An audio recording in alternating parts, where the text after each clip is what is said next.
చేసిన తప్పే మళ్ళీ మళ్ళీ చేస్తే దాన్ని పశ్చాత్తాపం చెందడం అని అనరు. పశ్చాత్తాపం చెందడం అంటే అల్లాహ్ దగ్గర 3 విధాలుగా ఉంటుంది. 1. పశ్చాత్తాపం చెందుతున్న పాపానికి పూర్తిగా స్వస్తి పలకాలి. 2. జరిగిపోయిన దానికి సిగ్గుతో కుమిలిపోవాలి. 3. భవిష్యత్తులో ఇంకెప్పుడు ఆ పని చేయనని దృఢంగా నిర్ణయించుకోవాలి. ఈ మూడింట్లో ఏది లోపించినా అది పశ్చాత్తాపం కాదు. ఉదాహరణకు ఒక వ్యక్తి సిగరెట్ కాలుస్తున్నాడు.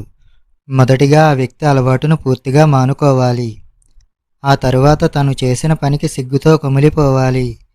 ఆ తరువాత ఇంకెప్పుడు అలాంటి పని చేయనని దృఢమైన సంకల్పంతో ఉండాలి. ఇందులో 4వ విషయం ఏమిటంటే, ఒకవేళ ఇతను సిగరెట్ కాల్చడం వల్ల ఇతరులు ఇబ్బంది పడితే వాళ్ళని క్షమాపణ అడగాలి. ఇలాగే ప్రతి తప్పు వెనకాల మనం పశ్చాత్తాపం చెందుతూ ఉండాలి. సిగరెట్ కాల్చడం కూడా పాపమే. ఎందుకంటే ప్రవక్త ముహమ్మద్ సల్లల్లాహు అలైహి వసల్లం చెప్పారుగా, మత్తును కలిగించే ప్రతి పదార్థం నిషిద్ధమే అని. వీడియో నచ్చితే లైక్ చేయండి, షేర్ చేయండి, కామెంట్ చేయండి. మరిన్ని వీడియోస్ కోసం ఛానల్ని ఇప్పుడే సబ్స్క్రైబ్ చేయండి. Please subscribe.